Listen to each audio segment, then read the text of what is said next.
Hello and welcome to another episode of Gemstone Mine. I'm John, and today we're doing another one of these kind of off-the-cuff brews, where I take a commander who looks interesting or just a deck idea I've had recently and try to brew it out.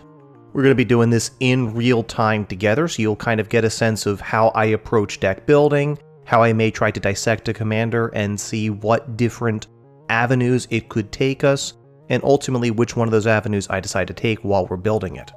And today we're going to be building around the commander Toluz, Clever Conductor. Toluz is a legendary creature human rogue, a 3/1 who costs a blue, a hybrid Azorius, and a hybrid Dimir, so you have the option of paying blue for this commander if you want. When Toluz enters the battlefield, it connives, which means we draw a card, then discard a card. If we discard a non-land card, we put a +1/+1 counter on Toluz. Whenever you discard one or more cards, exile them from your graveyard. When Toluz dies, put the exiled cards with it into their owner's hands. So Toluz offers a way to essentially get a lot of extra value out of cards which you've discarded, and there's a couple different avenues that we could go through with this deck. Before we start to explore those though, I'd like to just state first and foremost, my goal is for Toluz to be somewhat optimized, but I'm not really aiming for CEDH. We could call this high power. In Sage of Fable's deck building rubric, they refer to it as optimized, and that's kind of where I'm aiming for. I'd like to be able to play alongside the other decks in our playgroup, which are exceptionally powerful, but clearly not CEDH. This means that I'm not going to be running cards that are really the broken 0 and 1 mana value ramp. I'm also not going to be running any free counter spells. I'll be paying good hard mana for my answers. I'm anticipating needing to answer permanents of all types, not just creatures, and to do that, I'll need to do so at instant speed at least a majority of the time. I'm also anticipating that stack interaction, if not necessary, will be extremely helpful. I also anticipate that tutors are going to be kosher for the table, as everyone will be trying to get their game plans online quickly. I anticipate that I'm going to be in the getting ready stage of the game on turns 1 and 2, with me being all set up starting on turn 3 after I've played a 2 mana value ramp spell on turn 2. With Toluz, I'm expecting to play a longer game until I can set up a combo, so I'll want lots of ways to control the board early and stop opponents who are trying to go off underneath of me. And I'm going to assume that being able to interact with graveyard strategies will be a useful tool to have in our tool belt. So without further ado, let me introduce the basic idea I have for the deck so far. One of the cards I want to build around is Bone Miser, 4 on a black for a 4/4 creature zombie wizard with whenever you discard a creature card, create a 2/2 black zombie creature token. Whenever you discard a land card, add black to your mana pool, and whenever you discard a non-creature non-land card, draw a card. This could be a potential powerful way to get additional value out of our discards. In addition, I'd like to run the card Sickening Dreams, 1 and a black for a sorcery with as an additional cost to cast Sickening Dreams, discard X cards from your hand. Sickening Dreams deals X damage to each creature and each player. Because that discarding of additional cards is an additional cost, Sickening Dreams will allow you to discard the cards, which will be exiled by Toluz before Sickening Dreams resolves, allowing it to then destroy a number of creatures, easily including Toluz, giving us all those cards back to our hand while dealing a bunch of damage to our opponents. This could be a potential early board wipe. We could try to recast it later as a win condition. There's a lot of potential juicy options here. The next thing I'm going to do to save us a little bit of time is come up to this little lightning bolt icon up here on Moxfield. This is going to allow us to very quickly add a number of packages to kind of fill in our vegetables of our deck, the basics of ramp, mana base, interaction. Probably be some cuts out of these later, but Moxfield makes this a really easy task to do once you have built or subscribed to a few packages that you really find to be helpful.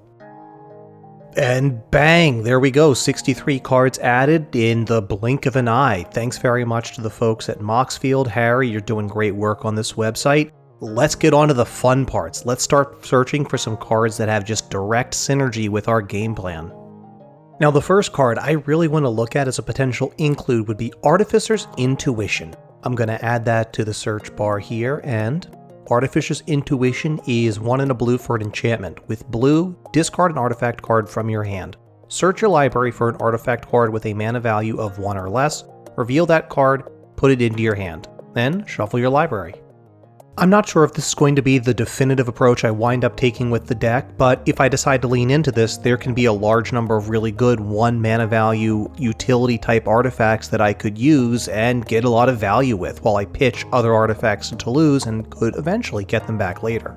If I do decide that this is something I'm really liking about the deck, I will probably also include some additional black tutors and white tutors that search for enchantments in order to get Artificer's Intuition more consistently. So just to test the waters, let's do a quick Scryfall search through the Moxfield interface. If you didn't know that you could do this, you can actually use Scryfall search rules and put them into the search bar on Moxfield. And as you can see, I am searching for type artifact in Esper with a mana value of 1 or less. I don't actually need to include the commander color identity for this. Fortunately, Moxfield will filter that for us. And it looks like we have 319 legal results that we could potentially include. Hey everybody, Future John here. I did edit this section down significantly for us. I'm going to pick out a few of the highlights of cards that I talked about while going through here and kind of skip over the rest as this episode was getting really unwieldy. Going over the cards I included, I ultimately wound up selecting some removal in the form of Aether Spellbomb, Dispeller's Capsule, Engineered Explosives, Executioner's Capsule, Moonsnare Prototype, which can also double as a little bit of potential ramp, Nihil Spellbomb, and Portable Hull. In addition to that, I'm running some powerful cards just like Esper Sentinel. I have Skull Clamp in there as an additional way to potentially get Toluz's Death Trigger to fire off. Paradise Mantle is again a potential source of ramp, and I have Sensei's Divining Top in here, a just powerful card that I like to see alongside of any package that's running Artificer's Intuition. In the creatures, I also included Heap Doll, which is just another easy way to get some graveyard removal, as well as Merchant's Dockhand, which if I really do lean into the Artificer's Intuition package, ultimately this is a potentially powerful way for me to search more cards off the top of my deck and really get the card that I want to fire off. The next thing we want to take advantage of is the fact that Toluz's trigger works in such a way that we are able to exile cards that are already in the graveyard which we have discarded. There are a few possible search terms that we could use that could highlight some additional synergies with our commander. Let's just start nice and simple with the term you discard. The first one that really catches my eye here is Necropotence. Classic enchantment, black, skip your draw step. Whenever you discard a card, exile that card from your graveyard and pay 1 life, exile the top card of your library face down, put that card into your hand at the beginning of your next end step. So with Toluz on the battlefield, we get to choose how to stack the triggers. We can exile the cards to Toluz, Necropotence will not get rid of the cards permanently, and hey, this is just a strong card. If we decide to keep the Artificer's Intuition package, Tezzeret, Betrayer of Flesh is potentially interesting. 2 blue for a legendary Planeswalker Tezzeret with 4 loyalty, and the first activated ability of an artifact you activate each turn costs 2 less to activate. +1 is a draw 2 then discard 2 unless you discard an artifact card. -2 can animate an artifact and turn it into a 4/4, and his ultimate is a -6 with you get an emblem that says whenever an artifact you control becomes tapped, draw a card. Ultimately, I'm not sure if he's really going to make the cut, but let's test him out for now. Let's also throw in a couple of other looting effects. Let's get Thirst for Discovery, Thirst for Knowledge, and Thirst for Meaning. These are all 2 in a blue instants with draw 3 cards, then discard 2 cards unless you discard a basic land card, artifact, or enchantment respectively. On that note, we probably should include a few wheels or wheel-esque effects. So the classic in blue is Windfall, 2 in a blue for everybody discards their hand, then draws a number of cards equal to the greatest number of cards a player discarded this way. Let's also throw in Whispering Madness, 2 blue-black for a sorcery, which is basically the same thing. Each player discards their hand, draws cards equal to the greatest number of cards a player discarded this way. This also has Cypher, so in theory there's some upside. We could potentially throw it on our commander, force opponents to block, or they have to watch us get even more value off of our commander. Could be a potential sneaky way for us to kill Toluz off and trigger that death trigger. And since it seems like we're off to a good start, let's go ahead and search for cards that have cycling on them or care about when we cycle. So let's use the term you cycle. Right away, I see a card I want to include, that is Archfiend of Ifnir, 3 black for a 5/4 creature demon with flying, and whenever you cycle or discard another card, put a -1/-1 counter on each creature your opponents control. It itself has cycling of 2.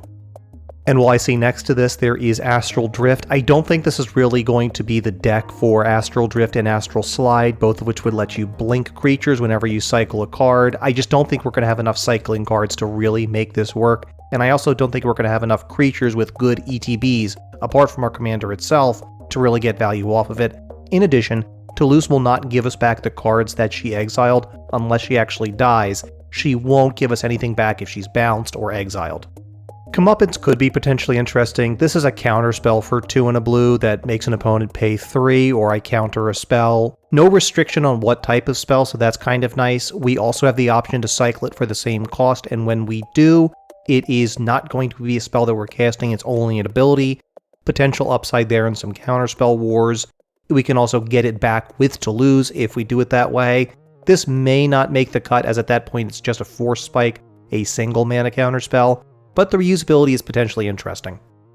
The next card that catches my eye is Curator of Mysteries, 2 blue for a 4/4 creature Sphinx with flying, and whenever you cycle or discard another card, scry 1, as well as having cycling for a single blue by itself. Cool, potential beater, potential source of additional value, we'll give it a try. Alright, next what catches my eye here is Decree of Justice. This is a classic from Scourge. XX 2 white for a sorcery with put X 4/4 white angel creature tokens with flying onto the battlefield, with the upside of having cycling for 2 and a white. When you cycle Decree of Justice, you may pay X. If you do, put X 1/1 white soldier creature tokens onto the battlefield.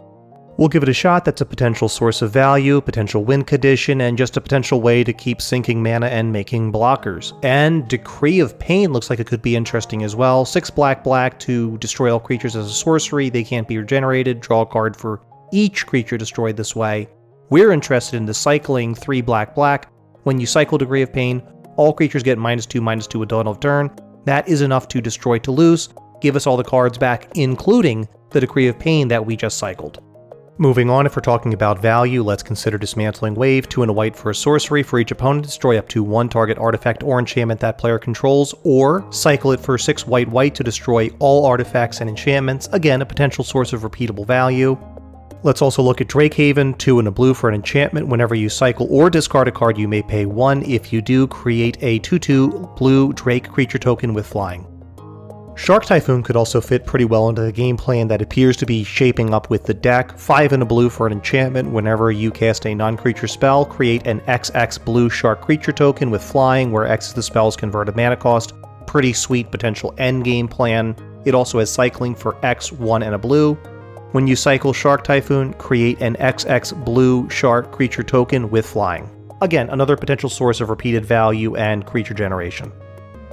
Alright, let's take a look over the deck list now. I think a card we want to include is going to be Ancient Excavation, 2 blue for an instant. Draw cards equal to the number of cards in your hand, then discard a card for each card drawn this way. It also has basic land cycling too, so we could pitch it, find a basic if we're really in a pinch, potentially get it back later from Toluz to cash in our hand for a better set of cards. The main mode of the card also works pretty well with our plan for Toluz, and works nicely alongside our other looting effects and that game plan. Moving right along, another effect that would let us discard cards would be Channel, which was recently printed again in the Kamigawa Neon Dynasty set. So doing a quick search, let's see, we have Iganjo, Seat of Empire, a legendary land that taps for white, channels for 2 and a white. It deals 4 damage to target attacking or blocking creature. This ability costs 1 less to activate for each legendary creature you control. Sure, a little bit of extra removal that we could potentially pitch in a pinch, get back later, or use as mana. Very flexible. Okay, what else? Ooh, okay, the next card that catches my eye here is actually Mirror Shell Crab, 5 blue for a 5/7 artifact creature crab with ward 3 and channel 2 and a blue. Discard Mirror Shell Crab, counter target spell or ability, unless its controller pays 3.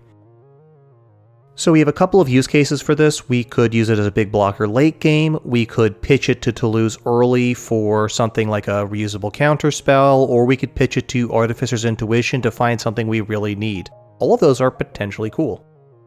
It might very well be a cut later on, but so be it. Let's throw it in for now. Next, let's look at Odawara Soaring City. This is another one of those channel lands, which in this case taps for a blue, or we can channel for 3 and a blue. Again, cost reduced by 1 for each legendary creature we control to return target artifact, creature, enchantment, or planeswalker to its owner's hand. Very effective piece of removal that has really impressed me in the CEDH decks where I play it. Now, if we really do decide we're going to lean into the Artificer's Intuition package, Moonsnare Prototype is not a bad card. For a single blue mana, it's an artifact with tap an untapped artifact or creature you control to add colorless, channel 4 and a blue, discard Moonsnare Prototype. The owner of target non-land permanent puts it on the top or bottom of their library. Not bad removal at all, a little bit overpriced, but easily reusable with Toluz, while also being a good use of our commander being a creature. When we are probably not going to be doing a lot of attacking with her, she can instead ramp for us. And scrolling down. Okay, Takenuma Abandoned Mire. This is the third one of the channel lands. This one taps for black, channels for 3 and a black with the same cost reduction for each legendary creature you control. Mill 3 cards, then return a creature or planeswalker card from your graveyard to your hand. Fine, it's not really costing us much to include. Can potentially get us back our Toluz if she goes to the graveyard. Sure, we'll throw it in for now. Alright, the next potential option that we could build around would be Toluz's trigger that exiles the cards after you discard them to kind of store away for later. So we could search for the term leave your graveyard, and that gives us 2 cards to look at. We have Tormod the Desecrator. I've built around this commander before. Cost is a little bit high, but for 3 mana we could get Desecrated Tomb. Artifact with whenever 1 or more creature cards leave your graveyard, create a 1/1 black bat creature token with flying. Okay, that's another potential pretty easy way to get some value and some additional blockers. Let's throw it in. The next potential synergy we could look at is just acknowledging that we could potentially have a bunch of cards in hand from Toluz. So let's do a search for cards in hand. And the first card that catches my eye in this list here is Forgotten Creation. 3 and a blue for a 3/3 creature zombie horror with Skulk, as well as at the beginning of your upkeep, you may discard all the cards in your hand. If you do draw that many cards, that is potentially a huge amount of card draw with Toluz. I think that gets an include at least for now. Okay, Maishin the Mind Cage. This is 4 blue for a legendary enchantment. All creatures get -X/-0, where X is the number of cards in your hand. This is probably going to be a cut, but I don't know where else I'm going to get to play this card. I own a copy of it. Sure, let's include it for now. Moving on, we have one of the MDFCs in Seagate Restoration. It is going to be a sorcery for 4 blue to draw cards equal to the number of cards in your hand +1, and you have no maximum hand size for the rest of the game, and you can play it as a land untapped that taps for blue mana if you pay 3 life. Again, sure, it seems like a low risk to include in the deck. Okay, next we have Tolarian Winds. 1 and a blue for an instant, discard your hand, then draw that many cards. Okay, that is going to be a way to potentially get a lot of value out of Toluz. Just pitch your whole hand, you can get it back later anyway. I am definitely willing to try this one out. Looking over our deck now, it is probably time for us to acknowledge that if our game plan is for Toluz to die, Toluz could eventually get very expensive for us to recast. So let's include a few ways to get Toluz back out of the graveyard and save ourselves a little bit of mana. The first option we have is a sorcery Unearth for a single black mana. Return target creature card with a mana value of 3 or less from your graveyard to play. It also cycles, so it works well with our game plan with Toluz to begin with. Another potential option could be an enchantment like Tortured Existence, a single black mana with black, choose and discard a creature card, return target creature card from your graveyard to your hand. Works well to potentially get back one of our value creatures or to bring Toluz back. Nice little bit of synergy there. Another way we could potentially play directly into our game plan is to acknowledge that we want to bring Toluz back as soon as she dies, and we have a few options for that. The original is going to be Second Sunrise. 1 white for an instant, return to the battlefield all permanent cards from all graveyards that were put there from the battlefield this turn. We have other options including Faith's Reward, 3 and a white for an instant that is one-sided, only giving you back your permanents. Brought Back is white for an instant, choose 2 target permanent cards that were put into your graveyard from the battlefield this turn, they return to the battlefield tapped. Those are all potentially really interesting ways for us to get some additional value from Toluz, get a virtual reanimation, and potentially have some backups against board wipes. Our next step is we probably want some repeatable forms of discard that we can use to feed Toluz, so let's go ahead and include the actual namer of the whole looting effect with Merfolk Looter, 1 and a blue for a 1/1 creature Merfolk Rogue with tap, draw a card, then discard a card, and let's use that text. to search up a few other cards that fall into the same category, and... Ooh, the first one that catches my eye is Jace Vryn's Prodigy, 1 and a blue for a 0/2 legendary creature human warrior with tap, draw a card, then discard a card. If there are 5 or more cards in your graveyard, exile Jace Vryn's Prodigy, then return to the battlefield transformed under his owner's control. On the backside, we have Jace Telepath Unbound, 5 loyalty Jace, +1, up to 1 target creature gets -2/-0 until your next turn. Okay, a little bit of defense. -3 though, you may cast target instant or sorcery card from your graveyard this turn. And then the flashback clause, if it would be put into your graveyard this turn, exiled instead. And finally an emblem at -9, where whenever you cast a spell, target opponent puts the top 5 cards of his or her library into his or her graveyard. I'm really not interested in that ultimate, but that -3 and the front side I like for this deck. Kasmina, Enigmatic Mentor could also be interesting, 3 and a blue for a 5 loyalty legendary planeswalker Kasmina with spells your opponents cast that target a creature or planeswalker you control cost 2 more to cast. Okay, a little bit of protection, and -2. Create a 2/2 blue wizard creature token, draw a card, then discard a card. Alright, a little bit of repeatable ramp, a little bit of token generation, and a little bit of protection for our board. Okay, what else? Let's see. Ooh, okay. Teferi, Master of Time is 2 blue for a 3 loyalty Teferi Planeswalker with you may activate loyalty abilities of Teferi on an opponent's turn whenever you could play an instant. +1 is draw a card, then discard a card. That is a lot of potential looting. -3, we can phase out a creature we don't control. -10, again, I don't think we'll ever reach it, but we get to take extra turn after this one. Okay. 2 extra turns. Sure, that's not too bad. Alright, scrolling, looking ahead. Okay, this is a bit of a pet card of mine, but it is Unfulfilled Desires. 1 blue/black for an enchantment with 1. Pay 1 life, draw a card, then choose and discard a card.